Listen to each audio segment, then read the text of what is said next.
Olá! Se você chegou nesse vídeo aqui é porque você está buscando formas técnicas para você conseguir memorizar o que você estuda.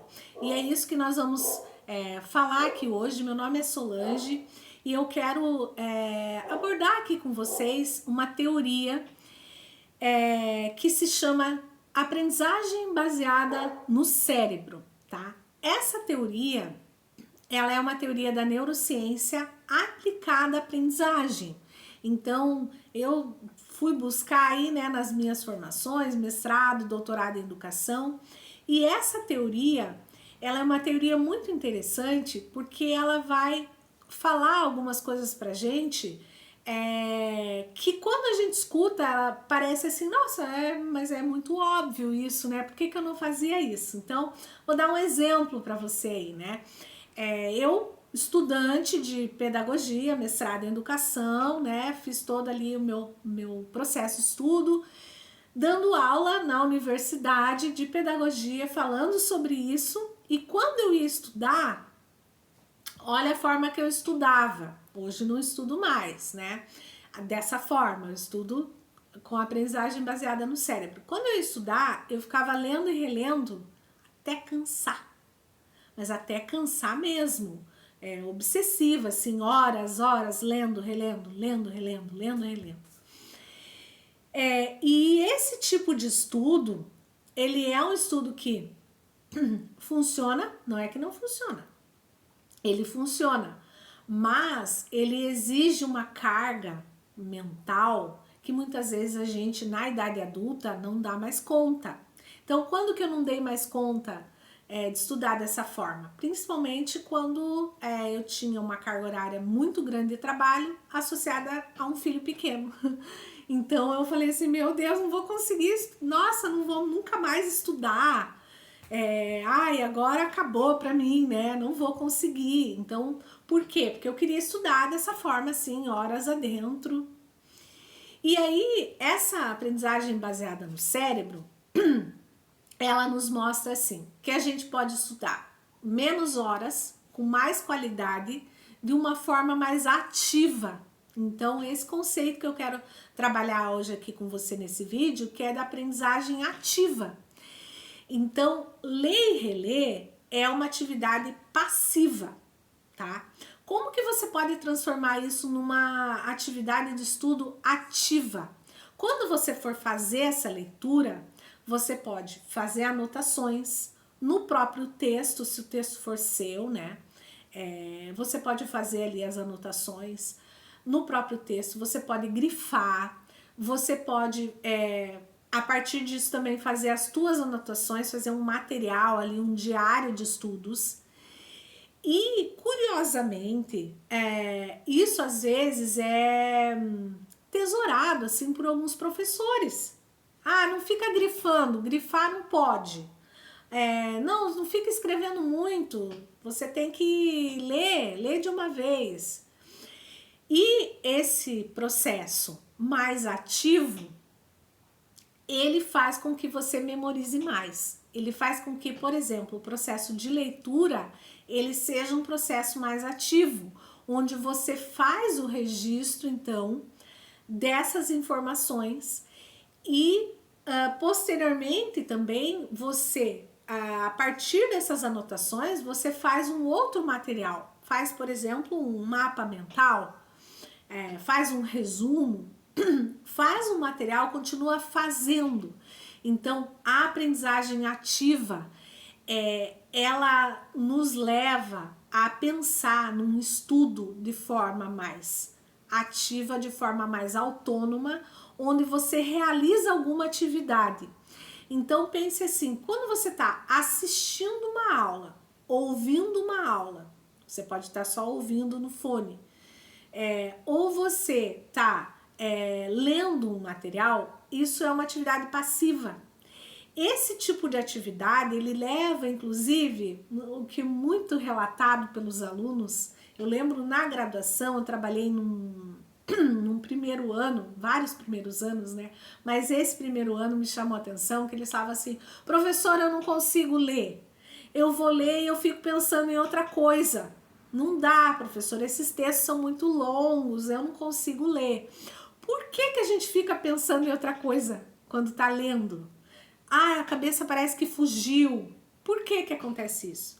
Porque a leitura, ele é um processo passivo, então o cérebro entende como uma atividade irrelevante. Olha só que interessante. Entende assim, não, isso aí, vamos pensar em outra coisa, uma coisa que precisa resolver. Vamos pensar lá na lista do mercado que precisa fazer, vamos ver lá as atividades que o filho precisa fazer na escola. Então você pensa em outra coisa. Agora, quando você vai para um processo ativo, não, eu vou ler aqui e vou fazer umas anotações. Já o teu cérebro, ele entra num modo que ele entende que aquela atividade é importante. Ele entende que aquela atividade você precisa se concentrar. Então ele já entra num outro modo de funcionamento, onde você precisa se concentrar porque você vai precisar escrever. Então escrever já é um processo mais ativo.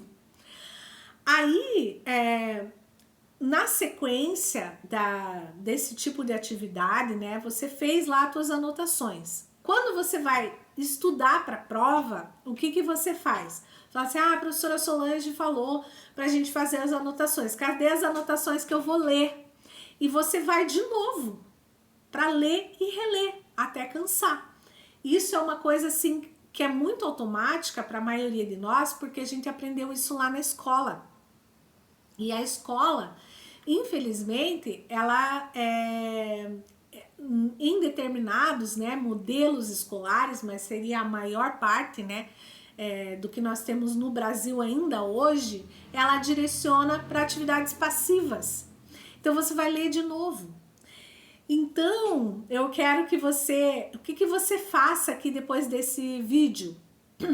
Que quando você for ler um material, você faça as suas anotações e que depois disso, quando você for ler essas anotações, novamente você entre num estado ativo, mas aí mais completo, vamos dizer assim, né? Onde você construa um material. Faça lá um mapa mental, ou você pode fazer a tua própria aula, você pode fazer...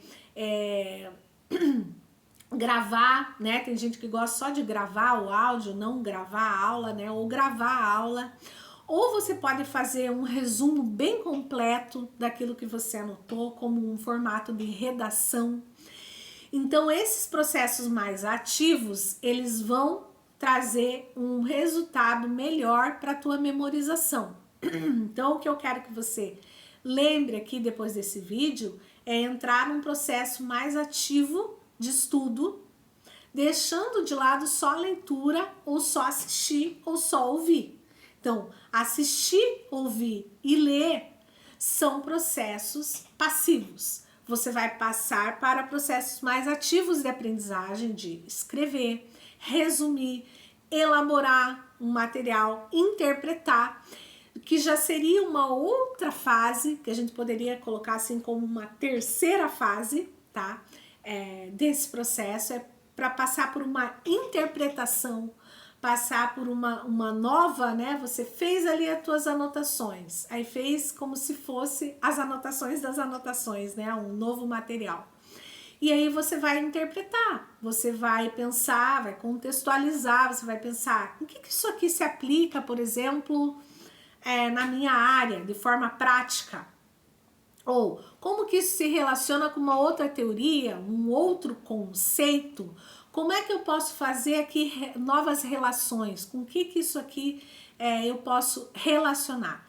Isso é o que a psicologia chama de um processo de ancoragem, onde você vai relacionar um conceito anterior com um conceito novo. Esse conceito novo, ele quer se prender no conceito que você já tem lá em algum lugar na tua memória. Para isso acontecer, você, de forma mais eficiente, você precisa utilizar esses métodos mais ativos de memorização.